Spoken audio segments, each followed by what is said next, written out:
Okay, welcome to Realms of Forgotten Worlds video tutorials, where we take science fiction very seriously. I'm your host, Albert Taylor, and author of the book Realms of Forgotten Worlds. Okay, here we have the slogan, your adventure, you decide. Okay, I would like to introduce video number 1 for others trying to break free from the ordinary. Here we'll do just that, and I'll show you how. This is video number 1, again, and let's get started. Alright, so, well, first of all, I wrote this book. It's actually a very long story. I started when I was 12, for those who had read the preview of the story before. But I started with, a certain dream when I was a kid, just to break away from the ordinary. Okay, well, I finally did it.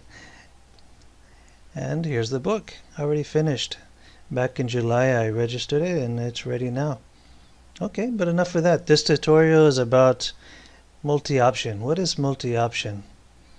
Okay, I've had quite a few questions about that, and that's the main reason I made this video, is to tell everybody what is multi-option. Maybe thinking probably like the test you've had in school or something like that. Well, you're not too far from the truth. That's more or less what it is. Okay, let's go here to the next slide. Okay, so this is our video number 1. You can see I'm very proud of that. I've not making a video like this before. It's the first time. So this is another achievement. Not I don't know, it's not too natural for me in the video environment here. I've done radio before, that's no problem, but video, that's a different animal. But here we are anyway, making a video. What is multi-option? Okay. Alright, well, here's a little bit more about the book before we get into that.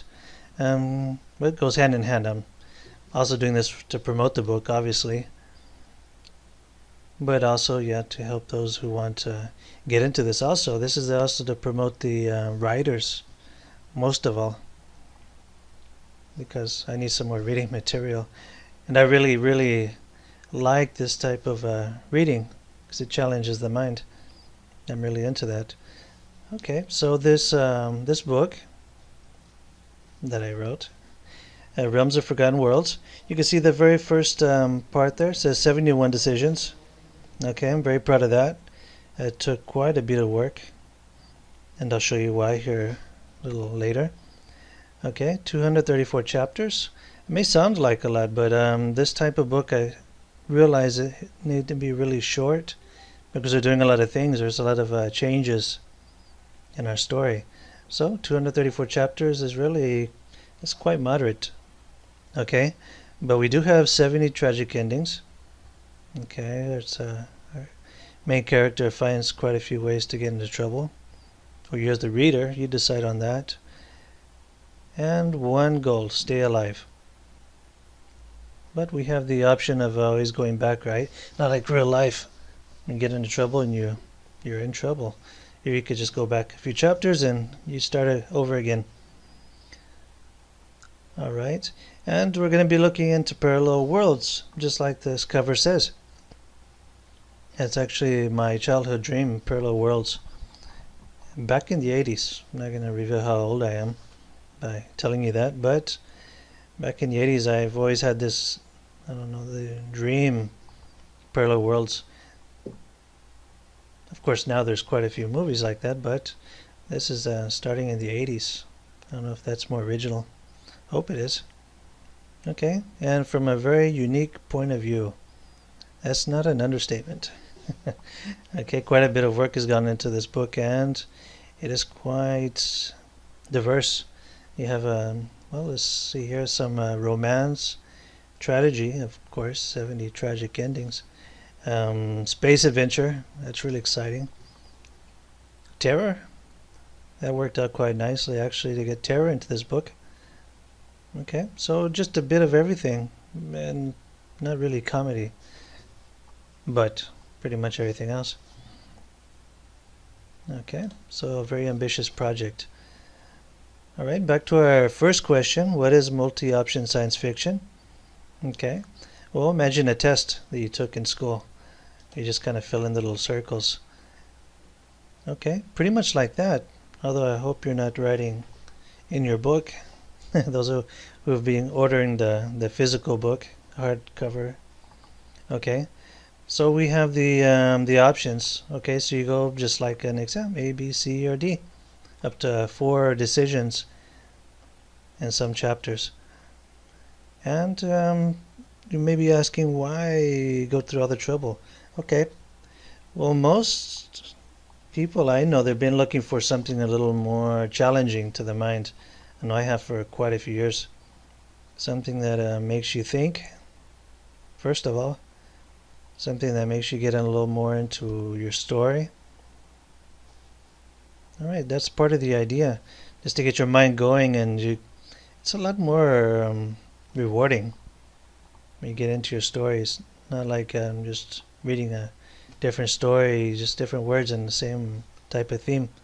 Okay, you go to a world, get bitten by a vampire, and you pretty much kind of guess what comes after that. In this book, that's a little more difficult because you're going the way you want to go. Want to be bad? Be bad. Want to be good? Well, you can do that too. Alright, so there's no right or wrong decisions really in the book. There's stuff that gets you in trouble, stuff that takes you further into the book. With the objective, of course, of reaching book 2. Alright, so there may be a few more questions about multi-option, because the filling in A, B, C, or D may not be enough. No problem. Let's check out a map. Actually, this map was from the 80s. Okay, this is not really a new idea. Okay, this has been alive since the 80s. Here's one of the maps I found there.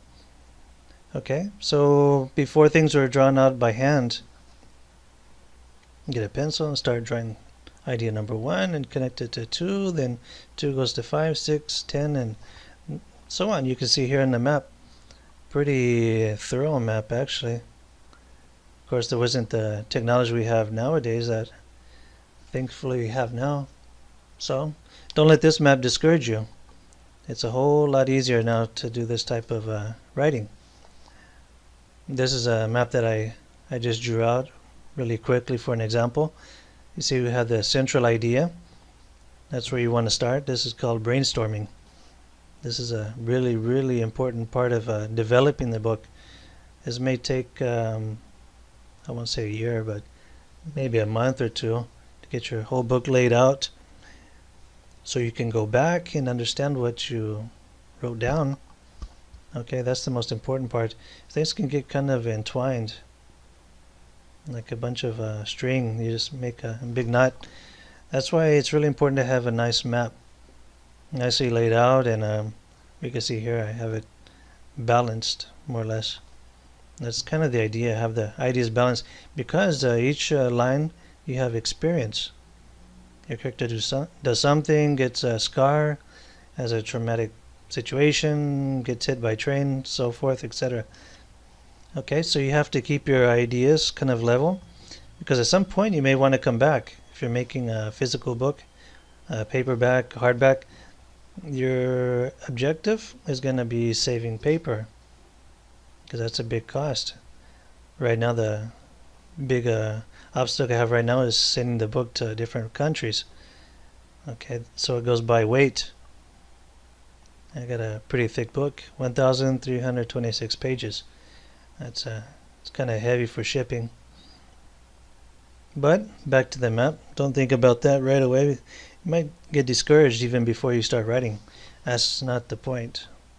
The point is to start writing, and well, I waited until the end just to be surprised by all the obstacles I ran into. If I would have thought about that before, I probably would have stopped. But thankfully I kept going and going and going, and now I'm having the hardships. But got some painkiller, aspirin and stuff like that, so no problem. Just keep going. But looking here at the ideas, okay, that's kind of like the decisions. Of course, there's more here than I have in the book. I have the 4 decisions each chapter. But just to give you an idea, and each idea has well, you see here branching ideas. This would be more for the idea of the book actually than for the decisions. So okay, you have an action, you have a consequence. You want to put everything down. And no matter how crazy it may seem, just to write it down, just put it in the map and keep it as organized as you can. That's one of the biggest challenges actually. Keep everything organized. Here's something more or less what I was talking about before, your character and decisions. Here you can see that really clearly. Run, hide, fight back. Those are your 3 main decisions there. And as you can see, each one has its consequence. And before it gets too complicated, you want to keep it level. Connect each idea. Okay, for example, run goes to you find sanctuary, and there has 3 more decisions. You can hire help, buy a weapon, or don't plan on vengeance. You can see there that didn't turn out too well. Even though it's a good decision, that's really the cool thing about the book. You want to be nice, sometimes it doesn't end so well. Okay, the story ends and boom. Unfortunately, you have to go back a chapter. Well, depending on the way you went, you may have to go back 2 chapters. Okay, that's a pretty cool way of reading a book. I think most would agree. Of course, it has to be well written. You can't just write it out and just for the sake of complicating things, just write it down and don't review it. And well, kind of childish, right? Maybe a kid could have fun from reading something like that, but an adult, you got to plan for that. That's really important with the first map. You got to really plan out your ideas because actually each decision is its own story. Okay, well, each one has to be a masterpiece, as I put it. Well thought out, well written. Okay, has to have a unique idea, has to be original. Okay, well, don't let it discourage you, but it has to be like that. And it can be hard. But that's when you go back and rewrite and analyze the map, and the map comes, it's a really, really nice necessity there. Helps you keep organized and makes this kind of book possible. Okay, and at this point you may be asking, is multi-option science fiction for me? That's a really good question. Well, for a reader, right away you may say yes, that's pretty cool. And yes, it is pretty cool. As for the writer, this question could be a little more complicated. You could be asking, well, they have the resources? That's a good question. Actually, for a different video, actually. It may or may not be for you. You may not like making things complicated. Okay. Or you may be having a different motivation. Of course, this type of writing takes somebody who really, well, Steve Jobs says it's a passion. You go for it. You want to make your story, you want to make it unique in every possible way. Well, this is a nice way to do it. Alright, so here are a few questions you could ask yourself. Do you like being led by the hand by the author till the very end of the story? Well, may seem sarcastic, but that's actually the truth. You're reading a book and you're just being led by the author, okay? I think this, you have to think this too. If you don't like that, then multi-option science fiction may be for you. Question 2, do you feel frustrated when watching a movie from imagining different endings or outcomes? That's a clear sign that you may be more into writing multi-option science fiction. Or 3, do you want to be part of the story, or do you just want to be a spectator? Okay, from the reader or the writer's point of view, this may be true. Although from the reader's point of view, there's not a lot of material out there. And part of this, the reason for making this video is to get more people involved. Because me too, I would like to see more adult type material and multi-option, preferably science fiction. That's my area, and hopefully this will work. Okay, So genius is 1% talent and 99% hard work. Okay, remember again, I'm trying to encourage more work. Well, this is what Albert Einstein said. Okay, on the lines of encouraging, don't think you have to be a genius. This is what this is trying to tell you. You have to be a genius by design. Okay, 99% of that is hard work. Okay, doesn't have to start out hard. Just write your few notes, keep them organized, organize again, and reorganize. That's one of the tricks. You write notes, you have to copy the notes again and just keep going. You have to be consistent too. Okay, so if you're still thinking this is for you, that's great. So let's analyze the history of multi-option science fiction. Like I said, this started in the 80s. Right, so it's not really something new. Although there is very little material on this. We'll get into that a little later as to why that is. First, the story, the history of this. Okay, interactive science fiction, the way it used to look. I don't know if any of you played any games like this. I did. You had to load each part of the game with a floppy disk. I think one I had like 15 or 20 floppy disks. It was a nightmare. A nightmare because you had to make a backup of the backup of the backup of the floppy disks, so it would get damaged constantly. Humidity, well, that wasn't really a big problem where I was. The dust was. You get a little bit of dust in your floppy disk and it's toast. But anyway, the idea is really, really awesome. It started really good. There were quite a few projects, like this one here.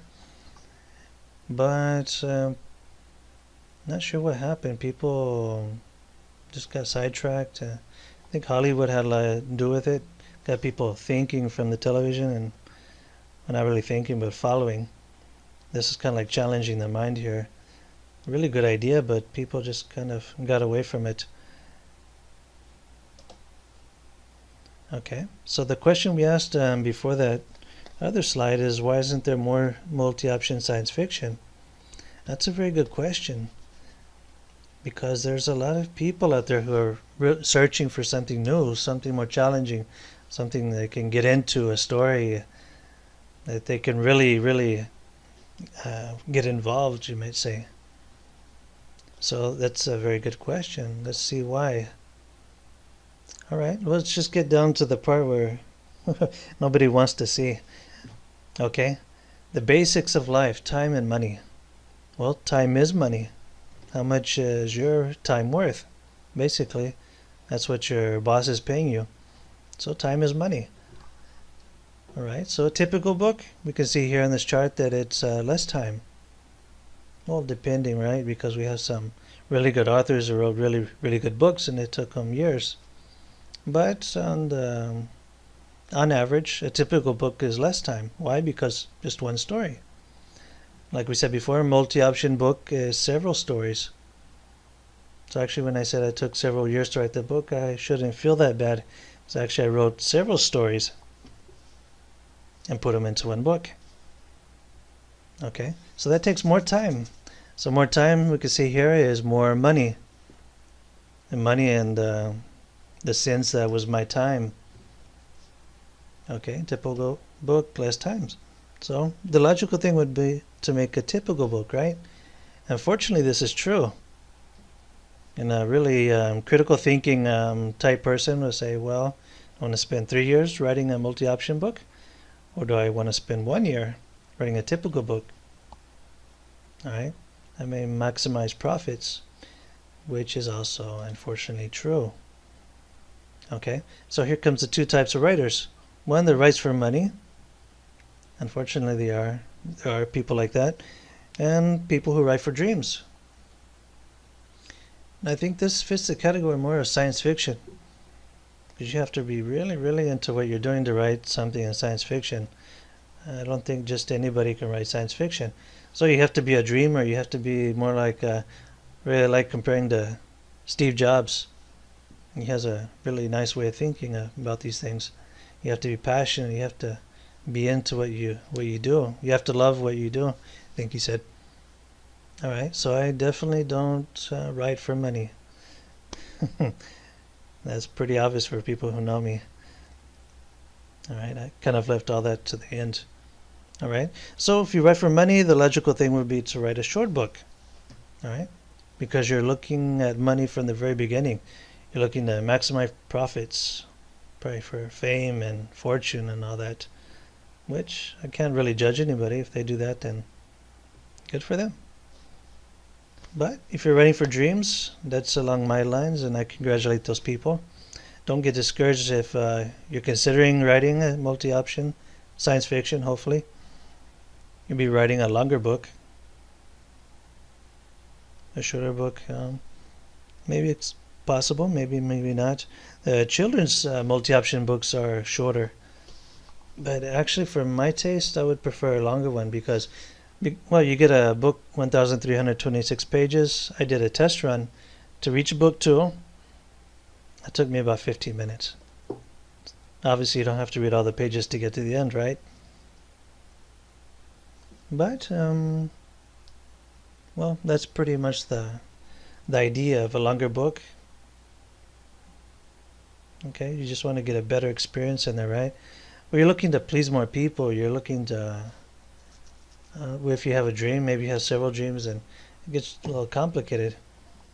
Okay, and if you're like me, you just completely forget about profit and costs. You get a nice surprise at the very end.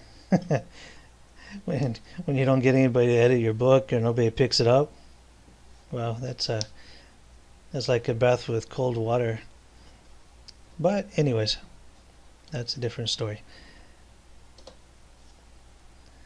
All right, so let's see. Why take the risk? But maybe it's already explained in the first slide there. Well, if this is your childhood project and you just want to do it, and well, there's a lot involved in that. If you get a normal job, you have to take into account how much time you're going to put into that. But again, I'm not here to discourage, because that's quite obvious how much you're going to have to sacrifice from your personal life. That's a totally different video we're going to make later on, though. So the question, why take the risk? And here's a very good slide to get your mindset into that idea. Well, you really don't have to take the risk to begin with. You can just go along with everybody else and happy this and happy that, and just lead a nice and secure life, not risking anything. Or you can just, like I said, go against the grain. That's completely true, because you're doing just what everybody else does the opposite of, which I actually really like. I don't like doing what everybody else does. Always something better you can do, or it was just an idea of being original, which is a very good thing. Why do anything like everybody else does, right? Okay, so like in this diagram here, it says this can be you. And actually, if you're going to be writing multi-option science fiction, this is going to be you. There's not too many people doing it out there. Or maybe not as seriously. People doing it for money. So children's books, children really like this. So that's a really good market for kids. But for adults, well, we got to start marketing again, getting people's attention. Okay, so here's the question. Well, I couldn't really get around it. Kind of goes with the subject here. Are there publishers out there just waiting for a multi-option science fiction project? Okay, of course they're going to be looking at the money. It's a risk or not.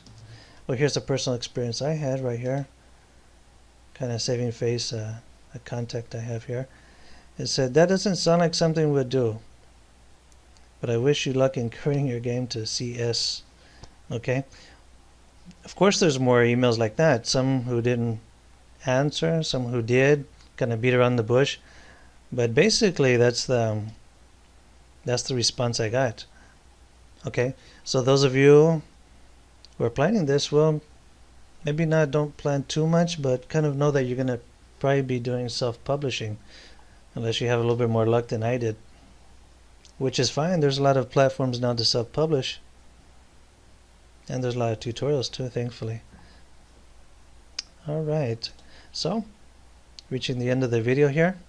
I think we almost reached the limit of time here. Okay, well, I hope you liked this video, and please support us. I put my email here if you have any comments or questions. Of course, there's going to be more videos, so any ideas appreciated.